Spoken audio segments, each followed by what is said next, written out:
굿모닝, 좋은 아침입니다. 오늘 그리스도의 풍성하신 긍휼하신 은혜로 말미암아 구별되신 인생, 구별되어지는 인생 사시는 하루 되시기를 축복합니다. 오늘 주님께 주신 말씀 사무엘상 29장 1절에서 11절 말씀입니다. 사무엘상 29장 1절에서 11절 말씀 제가 봉독해 드리겠습니다. 블레셋 사람들은 그들의 모든 군대를 아벡에 모았고 이스라엘 사람들은 이스라엘에 있는 셈 곁에 진쳤더라. 블레셋 사람들의 수령들은 수백 명씩 수천 명씩 인솔하여 나아가고 다윗과 그의 사람들은 아기스와 함께 그 뒤에 서 나아가더니 블레셋 사람들의 방백들이 이르되 이 히브리 사람들이 무엇을 하려느냐 하니 아기스가 블레셋 사람들의 방백들에게 이르되 이는 이스라엘 왕 사울의 신하 다윗이 아니냐. 그가 나와 함께 있은지 여러 날 여러 해로되 그가 망명하여 온 날부터 오늘까지 내가 그의 허물을 보지 못하였노라. 블레셋 사람의 방백들이 그에게 노한지라. 블레셋 방백들이 그에게 이르되 이 사람을 돌려보내어 왕이 그에게 정하신 그 초소가 가게 하소서. 그는 우리와 함께 싸움에 내려가지 못하리니 그가 전장에서 우리의 대적이 될까 하나이다. 그가 무엇으로 그 주와 다시 화합하리이까? 이 사람들의 머리로 하지 아니하겠나이까? 그들이 춤추며 노래하여 이르되 사울이 죽인 자는 천천히요 다윗은 만만히로다 하던 그 다윗이 아니니이까 하니. 아기스가 다윗을 불러 그에게 이르되 여호와께서 살아계심을 두고 맹세하노니 내가 정직하여 내게 온 날부터 오늘까지 내게 악이 있음을 보지 못하였으니 나와 함께 진중에 출입하는 것이 내 생각에는 좋으나 수령들이 너를 좋아하지 아니하니 그러므로 이제 너는 평안히 돌아가서 블레셋 사람들의 수령들에게 거슬러 보이게 하지 말라 하니라. 다윗이 아기스에게 이르되 내가 무엇을 하였나이까? 내가 당신 앞에 오늘까지 있는 동안에 당신이 종에게서 무엇을 보셨기에 내가 가서 내 주 왕의 원수와 싸우지 못하게 하시나이까 하니. 아기스가 다윗에게 대답하여 이르되 내가 내 목전에 하나님의 전령같이 선한 것을 내가 아나. 블레셋 사람들의 방백들은 말하기를 그가 우리와 함께 전장에 올라가지 못하리라 하니 그런즉 너는 너와 함께 온 내 주의 신하들과 더불어 새벽에 일어나라. 너희는 새벽에 일어나서 발거든 곧 떠나라 하니라. 이에 다윗이 자기 사람들과 더불어 아침에 일찍 일어나서 떠나 블레셋 사람들의 땅으로 돌아가고 블레셋 사람들은 이스라엘로 올라가니라. 아멘. 오늘은 피할 길, 구별되어지는 인생이라는 제목으로 하나님의 말씀 선포하도록 하겠습니다. 최근에 제가 참 좋아하는 조성진 피아니스트의 인터뷰를 우연히 보게 되었어요. 쇼팽 콩쿠르를 위해서 선별된 80명 중에 1차 예선에서 40명, 또 그중에 또 20명, 그중에 또 10명을 선별한 결선에서 1위를 차지했죠. 놀라운 것은 대회 내내 미스터치가 한 번도 없었다고 알려졌다고 사회자가 말하니까 조성진 피아니스트가 이렇게 말합니다. 아니다, 있었던 것 같다. 미스터치는 매번 나온다. 음이 너무 많기 때문에 어쩔 수가 없다. 그래도 그게 목적이 되면 안 된다고 생각한다. 음악이 먼저 들려야 한다. 하나하나보다는 전체가 더 중요하다. 우리 인생도 마찬가지입니다. 다른 사람은 인지하지 못할지라도 내 인생을 들여다보면 미스터치가 너무나 많아요. 아, 그때 그렇게 했어야 되는데, 또 하지 말았어야 하는데, 인생의 순간순간마다 연주해내어야 할 시험이라는 의미 너무 많기 때문이죠. 그러나 그 시험을 이겨내는 것이 우리의 신앙의 목적이 되어서는 안 된다. 하나님의 관심은 하나하나보다 내 인생이 그분 앞에 어떤 음악을 연주하고 있는가에 있기 때문이에요.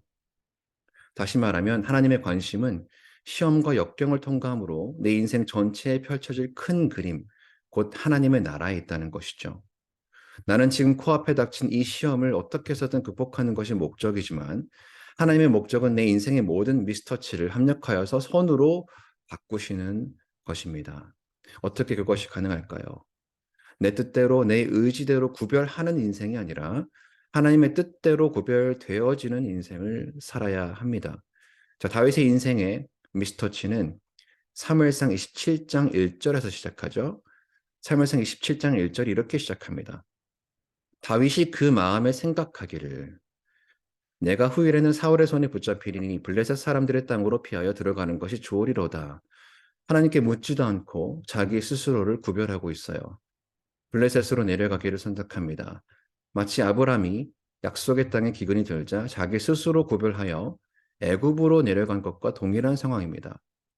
자, 바로 이것이 다윗의 미스터치의 시작입니다. 불과 몇 장 앞에 사무엘상 23장을 보시면 그 일날을 구원할 때 몇 번이고 하나님의 뜻을 묻고 또 물었던 다윗의 모습과 대조가 됩니다. 피아노 연주가 그렇듯이 우리의 인생 연주 또한 한 번의 미스터치는 또 다른 미스터치로 이어지게 마련입니다. 가드왕 아기스에게 도피한 다윗, 그곳에서 받은 땅이 하필이면 시글락이에요. 자, 시글락은 원래 유다 남쪽에 속한 이스라엘의 땅입니다. 곧 유다 지파, 다윗 자신의 조상의 땅이죠. 여호수아가 가나안 정복 후에 유다 지파에게 주었다가 후에 시므온 지파에게 분배된 땅입니다. 그러나 이스라엘의 미스터치로 인해서 하나님의 유업을 잘 관리하지 못하고 블레셋 지파의 성읍이 되고 맙니다. 자신이 서 있는 시글락, 이 땅은 마치 다윗 자신의 운명을 거울처럼 비추는 땅이었어요. 이스라엘의 왕으로 기름 부음 받은 자가 조상의 땅을 빼앗은 블레셋에 도피하여서 이제는 적군의 편에 서게 된 것이죠. 그의 한 번의 미스터치로 인해서 돌이킬 수 없는 결과를 맞이하게 됩니다. 여러분의 시글락은 어디입니까? 이 시글락은 사실 우리 이민자의 삶을 반영하는 것이기도 합니다. 우리 마음에 생각하기를 괜찮은 사업 아이템 같아서 모든 것을 쏟아부어 투자했는데 한 번의 미스터치로 인해서 돌이킬 수 없는 결과를 맞이합니다. 내 의도와 다르게 나의 동족 이민자들과 적이 되어버려요. 점점 한인 커뮤니티와 담을 쌓게 되고 그러면서 머나먼 이방 땅에서 나는 누구인가에 대한 정체성의 혼란까지 맞게 되는 것이죠. 다윗은 이곳 시글락에서 아기스의 신임을 얻습니다. 이스라엘의 왕으로 기름 부음 받은 자가 블레셋 사람처럼 살아가요. 그리고 하나님보다 블레셋을 더 두려워했던 사울이 마침 다윗을 쫓기를 멈춥니다. 자, 세상의 관점으로 보면 지난 세월 사울에게 쫓기는 인생을 살아온 다윗에게는 오랜만에 찾아온 쉼과 평안이에요. 그러나 하나님의 관점으로 보면 지금 이 시간이 다윗에게는 가장 위태로운 시기입니다. 내 마음에 생각한 대로 좋은 길을 택하고 그곳에서 쉼과 평안을 누리지만 오히려 그 시간과 장소가 하나님 보시기에는 반대의 길이 될 수도 있다는 것이죠. 요나가 도망하여서 욥바로 내려갔더니 마침 다시스로 가는 배를 만나서 올라탑니다. 그러나 하나님께서 큰 폭풍을 일으키시죠. 하나님이 보시기에 반대의 길을 택할 때 하나님께서는 우리의 삶에 반드시 불협화음을 일으키십니다. 그러나 그곳이 바로 하나님께서 간섭하시고 일하시는 그 때라는 말이죠. 사무엘상 28장 1절로 가니까 그때라고 말합니다. 무슨 때입니까? 다시 마침 시글락이라는 옛 조상의 땅에 들어가서 인정받고 쉼을 누리던 때입니다. 그때 무슨 일이 일어나죠? 이어지는 사무엘상 28장 1절을 보니까 블레셋 사람들이 이스라엘과 싸우려고 군대를 모집한지라. 하나님은 다윗을 가만 놔두시지 않습니다. 하나님의 관심은 지금 다윗이 저지른 미스터치, 그의 인생의 한 음절에 있는 것이 아니라 그의 인생 전체에 펼치기로 작정하신 하나님 나라에 있었기 때문이에요. 다윗을 하나님의 나라를 반드시 이 땅에 가져오셔야 했기 때문입니다. 다윗을 통해서 하나님의 나라를 가져오셨기 했기 때문이죠. 다윗 자신이 스스로 구별하는 인생이 아니라 하나님 뜻대로 구별되어지는 인생을 살아야 했기 때문입니다. 이를 위해서 하나님은 먼저 다윗의 마음에 그분의 나라를 펼치기 시작합니다. 요나의 삶에 보내신 큰 폭풍 같은 일이 다윗의 내면에 그의 마음에 일어나기 시작합니다. 가드왕 아기스가 이렇게 말하죠. 다윗에게 말합니다. 다윗이여, 이스라엘이 지금 우리랑 싸우려고 하는데 어느 편에서 싸워야 하는지 잘 알고 있죠. 다윗 당신은 부하들을 거느리고 이 전쟁에 출정하시오. 아기스는 다윗을 자신의 경호대장으로 삼아서 이스라엘과 전투를 준비합니다. 오늘 본문으로 돌아와서 사무엘상 29장 1절을 보니까 블레셋 사람들은 군대를 아벡에 모으고 이스라엘 사람들은 갈보아산 하부 평지에 있는 이스라엘에 있는 셈 곁에 진칩니다. 2절 말씀 다시 읽겠습니다. 블레셋 사람들의 수령들은 수백 명씩 수천 명씩 인솔하여 나아가고 다윗과 그의 사람들은 아기스와 함께 그 뒤에서 나아가더니 자, 여기서 블레셋이라는 나라의 정치 구조를 이해할 필요가 있어요. 블레셋은 한 명의 지도자가 다스리는 왕정 체제가 아닙니다. 블레셋에 속한 주요 도시 5개가 있었죠. 가사, 아스글론, 가드, 에그론, 아스돗입니다. 이 도시의 5방백들이 함께 다스리는 부족 연합 형태의 정치 체제였습니다. 자, 다윗이 망명했던 당시에는 가드의 아기스가 블레셋 연방 체제를 대표하는 왕이 된 것이죠. 자, 수령들이 수백 명씩, 수천 명씩 인솔이 가능했다는 말은 다섯 방백들 아래 각각 천부장과 백부장이 있을 만큼 한 명 한 명의 권력이 막강했다. 그만큼 이 방백들의 제의를 무시하고 왕이 스스로 통치권을 행사할 수 있는 상황이 아니었다는 말이죠. 왕이지만 절대 왕권, 절대 군 통수권은 없었고 방백회의에서 결정된 상황을 따라했다는 말입니다. 자, 그러다 보니까 3절 이하와 같은 상황이 생긴 것이죠. 블레셋 사람들의 방백들이 이르되 이 히브리 사람들이 무엇을 하려느냐 하니, 자, 히브리 사람들은 이방 민족이 이스라엘 사람들을 비하해서 부르는 표현이죠.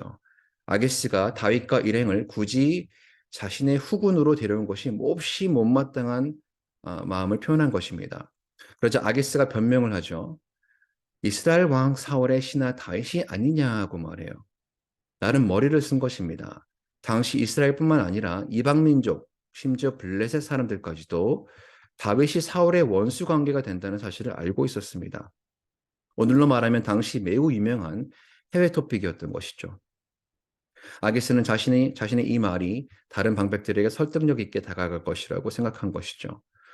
자, 그러면서 자신과 함께 있었던 1년 4개월 동안 내가 그의 허물을 보지 못하였노라. 다윗이 자신에게 충성을 다했노라. 며 자신의 입장을 대변합니다.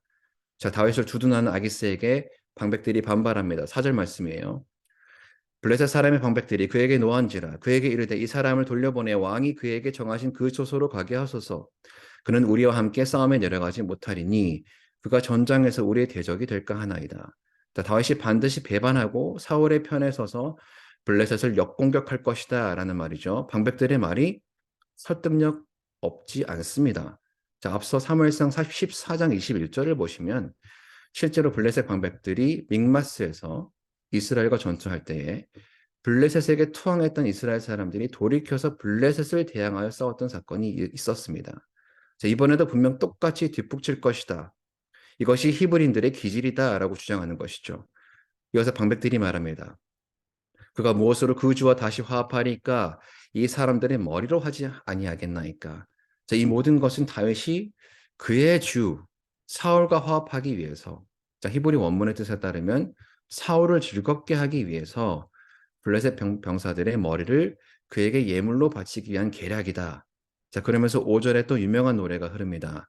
그들이 춤추며 노래하여 이르되 사울이 죽은 자는 천천히요 다윗은 만만히로다 하던 그 다윗이 아니니까 하니.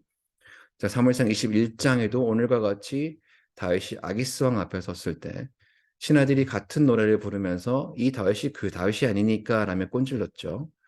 시간이 한참 흐른 후에 사무엘상 29장에 와서도 이 노래가 흐르고 있는 것을 보면은 당시 이 노래는 오늘날 케이팝과 같이 작은 나라에서 시작했지만 전 세계를 장악한 한 시대를 풍미한 유행가가 아니었을까 생각이 듭니다.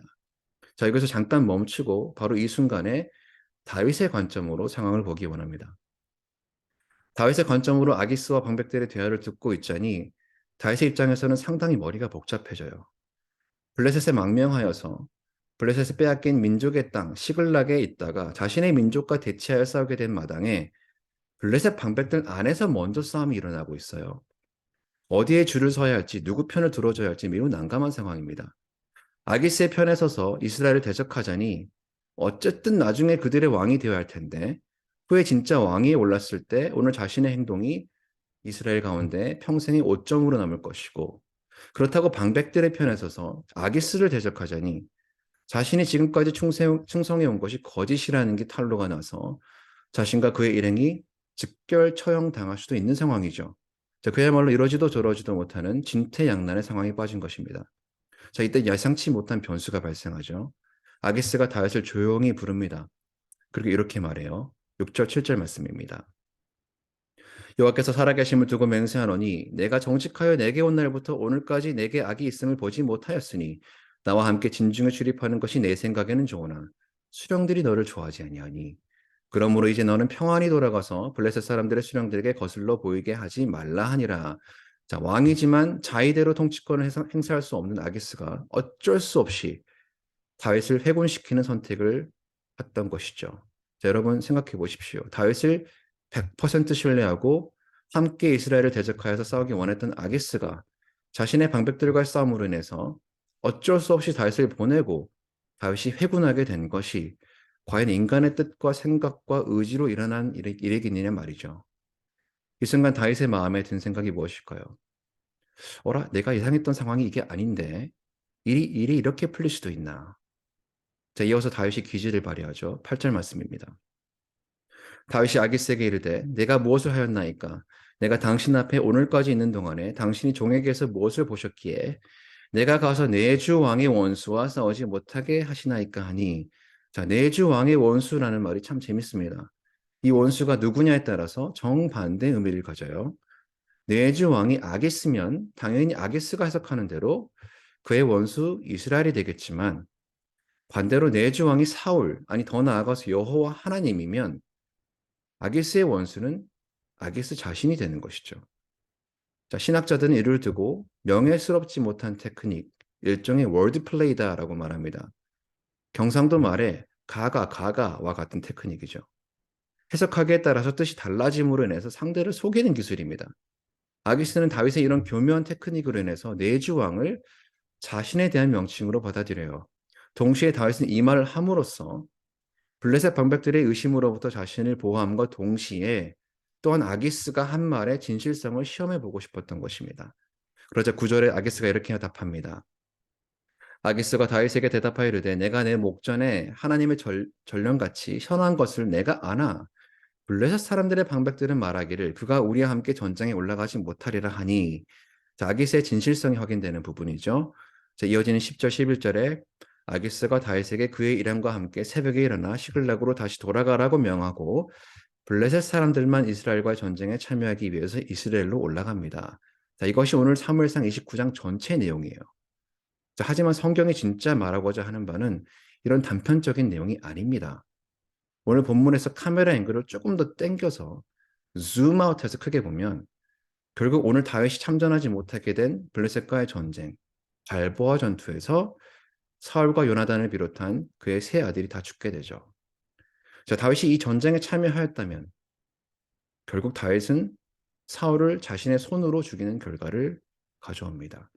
자, 지금까지 사울을 죽일 수 있었던 두 번의 기회를 다 포기하고 하나님의 기름 부음 받은 자 사울을 죽이지 않았던 다윗이죠. 그러나 다윗이 진퇴양난 상황에서 자신의 목숨을 부지하고자 불명예스럽게 전쟁에 참여했다면 어떻게 됐을까요? 자신의 민족뿐 아니라 자신이 그토록 죽이기를 거부했던 사울을 죽이게 되는 결과입니다. 즉 미스터치에 또 미스터치가 연속으로 일어나서 그의 인생의 음악이 실패로 끝나게 됩니다. 목사님, 그래도 다윗이 직접 칼을 들어서 사울을 죽이진 않았을 텐데 다윗이 사울을 죽였다는 말은 좀 과장된 말이 아닐까요? 여러분, 우리가 매 주일마다 예배 때 하나님께 드리는 신앙 고백이 있죠. 사도신경입니다. 그 신앙 고백에 우리 예수님의 죽으심과 관련해서 매주마다 불명예스럽게 언급되는 사람의 이름이 있습니다. 본디오 빌라도죠. 본디오 빌라도에게 고난을 받아 십자가에 못 박혀 죽으시고 빌라도가 예수님을 직접 십자가에 못 박혀 죽게 하신 것이 아닌데 우리는 매주 그렇게 고백을 해요. 왜냐? 빌라도의 미스터치가 결국 예수님의 죽으심으로 가는 길이요 원인이 되었기 때문입니다. 그러나 이 하나님은 빌라도의 미스터치를 우리를 위한 구원의 도구로 바꾸셨습니다. 빌라도가 원인을 제공해서 골고다로 내몰은 독생자 예수 그리스도의 영광스러운 십자가 죽으심을 통해서 죽을 수밖에 없는 우리를 생명으로 옮기셨음을 믿으시기 바랍니다. 이것이 바로 하나님께서 오늘 다윗의 미스터치를 가만히 내버려 두시지 않은 이유예요. 다윗의 자손으로 오셔야 할 예수 그리스도, 그분을 통해 이 땅에 이루셔야 할 하나님의 나라 때문입니다. 그 전체를 보고 계신 하나님께는 이런 다윗의 작은 미스터치가 그 어떤 목적도 이유도 혹은 방해도 될 수가 없었던 것입니다. 바로 이 때문에 다윗의 삶에 개입하시고 인간의 생각과 뜻으로는 도저히 방법을 찾을 수 없었던 그 진퇴양난의 상황에서 피할 길을 마련한 것이죠. 다윗을 따로 구별하셔서 하나님께서 기름 부음 받은 자 사울을 죽이지 못하게 하시고 하나님의 뜻대로 공의를 드러내십니다. 아기스와 블레셋 사람들의 싸움을 화해시켰을 뿐 아니라 그 가운데 다윗의 생명을 구별해 내심으로 더 나아가서 다윗과 하나님과의 관계까지도 화목하게 하신 것입니다. 이것이 오늘 본문의 핵심입니다. 다윗의 구별되어지는 인생이에요. 다윗 자신이 스스로 생명을 구하고자 구별하는 인생이 아니라 하나님의 뜻대로 구별되어지는 인생입니다. 내가 스스로 거룩하게 살아보려고 해도 결국 내 마음에 원하는 대로 결정하고 미스터치를 범함으로 결국 진퇴양난에 빠지는 것이 우리의 인생이 아니겠습니까? 사랑하는 여러분, 그러나 하나님이 개입하시면 어떤 진퇴양난의 상황에 처할지라도 반드시 피할 길을 내어주심을 믿으시기 바랍니다. 사도 바울이 고린도전서 10장 13절에 이렇게 말하죠. 사람이 감당할 시험 밖에는 너희가 당한 것이 없나니 오직 하나님은 미쁘사 너희가 감당하지 못할 시험 당함을 허락하지 아니하시고 시험 당할 즈음에 또한 피할 길을 내사 너희를 능히 감당하게 하시느니라. 오늘 나의 사업체에, 내 직장에, 나의 가정에, 또 나의 신분의 문제, 재정의 문제, 관계의 문제, 내 눈앞에 보이는 진퇴양난과 같은 이 상황은 하나님께서 허락하신 감당할 수 있는 시험임을 믿으시기 바랍니다.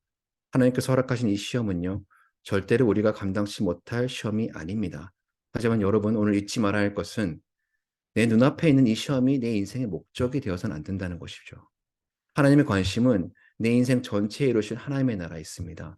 이를 위해서 하나님께서 오늘 다윗에게 보이신 것처럼 피할 길을 내심으로 그분 앞에 구별되어지는 인생을 사는 것, 이것이 바로 하나님의 선하신 뜻입니다. 단 조건이 있어요. 아무에게나 이런 피할 길, 구별되어지는 인생을 내어보시지 않습니다. 그럼 누구에게 이 인생의 길을 보이시는가? 바로 로마서 8장 28절이죠. 우리가 알거니와 하나님을 사랑하는 자, 곧 그의 뜻대로 부르심을 입은 자들에게는 모든 것이 합력하여 선을 이루느니라. 하나님께서는 그분을 사랑하고 그분만을 신뢰하는 자에게 반드시 피할 길을 보이심으로 모든 일에, 즉 우리 눈에 미스터치로 보이는 일까지도 합력하여 선을 이루심을 믿으시기 바랍니다. 최근 신방 가운데 한 집사님께서 이런 고민을 토로하셨습니다. 목사님, 억지로 순종하는 것이 아니라 해야 돼서가 아니라 기쁨으로 하고 싶습니다. 때로는 하기 싫은 일을 순종이라는 이름으로 하고 있는 나를 보면서 이러지도 저러지도 못하는 나를 봅니다. 어떻게 해야 할까요? 제가 이렇게 말씀드렸습니다. 집사님이 이런 선한 싸움을 하고 계시다는 것 자체가 집사님 하나님의 뜻대로 부름 받으셨으며 또한 복음을 깊이 이해하고 계시다는 증거입니다. 그러나 집사님 한 가지 말씀드리고 싶은 것은 하나님께서는 그분의 선하신 목적을 위해서 때로는 내가 간절히 원하는 것을 막으시고 내가 원치 않고 하기 싫은 것을 하게 하실 때도 있습니다. 우리가 세상과 구별되어진 자라는 사실을 알려주시기 위함입니다. 내가 내 뜻대로 구별하기보다 하나님의 뜻대로 구별되어지는 인생을 살기 원하시기 때문입니다. 오늘 하나님 한 분 더 사랑하시기 결단하시기 바랍니다. 하나님께서 반드시 피할 길을 마련하시고 집사님의 실패를 통해서도 모든 일에 합력하여 선을 이루실 것입니다. 사랑하는 여러분, 우리 인생의 순간순간마다 연주해야 할 시험이라는 의미 너무 많기 때문에 오늘도 우리는 미스터치를 피할 수 없을지도 모릅니다. 혹시 여러분 가운데 한 번의 잘못된 결정으로 인해서 오늘 다윗과 같이 진퇴양난에 빠져서 괴로워하시는 분이 계시다면 그 가운데 피할 길을 내심으로 그리스도의 형상을 닮아가는 선으로 인도하실 하나님을 신뢰하시기 바랍니다. 비록 내 관심은 오늘 당장 이 시험을 극복하고 하나 제대로 내보려고 아둥바둥 사는 모습일지라도 이런 나의 연약함을 통해 나를 구별하시고 그 가운데 하나님의 나라를 그려가시는 내 인생 전체를 보시는 하나님 한 분 더 의지하시기 바랍니다. 하나님께서 우리 인생에 마련하신 피할 길은요. 오늘 다윗의 인생에서 보았듯이 내 뜻과 내 의지대로 스스로 구별하는 인생이 아니에요. 하나님의 뜻대로 구별되어지는 인생을 말합니다. 오늘 세상으로 나아가실 때 우리의 미스터치를 통해서 피할 길, 곧 구별되어지는 인생으로 인도하실 하나님 한 분 더 사랑하심으로 오늘 하루 그리스도를 조금 더 닮아가시는 인생 살아가시는 우리 귀한 AKBC 성도님들 되시기를 축원합니다. 기도하겠습니다. 긍휼이 풍성하신 선하신 우리 하나님, 우리는 연약합니다. 오늘 하루 또 넘어지고 실패하고 실수합니다. 그러나 그런 나를 구별해 내심으로 하나님의 나라를 이루어 가시는 완전하신 하나님을 신뢰합니다. 찬양합니다. 더 사랑합니다. 오늘 다윗의 인생에 개입하시고 간섭하심으로 그를 구별되어지는 인생으로 인도하셨듯이 오늘 세상으로 나아가시는 우리 사랑하는 AKB 성도님들 그 삶에 또한 간섭하여 주셔서 피할 수 없는 피할 수 없는 인생의 실패 가운데 진퇴양난의 그 상황 가운데서 피할 길을 내사 주님의 선하신 뜻대로 구별되어지는 삶 살아가도록 역사하여 주시옵소서. 예수님의 이름으로 기도합니다. 아멘. 오늘 말씀을 기억하면서 함께 기도하실 때에 하나님 아버지, 나 연약함 가운데 피할 길, 구별되어지는 인생을 경험케 하여 주시옵소서. 기도하기 원합니다. 회복을 넘어 부흥으로 AKPC 비전, 말씀 공동체, 제자 공동체, 미셔널 공동체 이루도록 기도해 주시고요. 4월 2일 주일은 성례식으로 드려집니다. 세례받은 모든 자들이 그리스도와 연합하여서 구별되어지는 인생 살아가도록 또 성찬에 참여하는 우리는 어떤 그리스도의 죽으심에 참여하는 그런 삶 살아갈 수 있도록 기도해 주시기 바랍니다. 이디오피아 김명환 선교사님이 기도해 주시고요. 우리 교회 환우분들 또 투병 중이신 우리 성도분들 또 우리 재정적으로 또 신분의 문제로 인해 고통받으시는 우리 성도님들 위해서 기도하며 삶의 자리로 나아가겠습니다. 기도하겠습니다.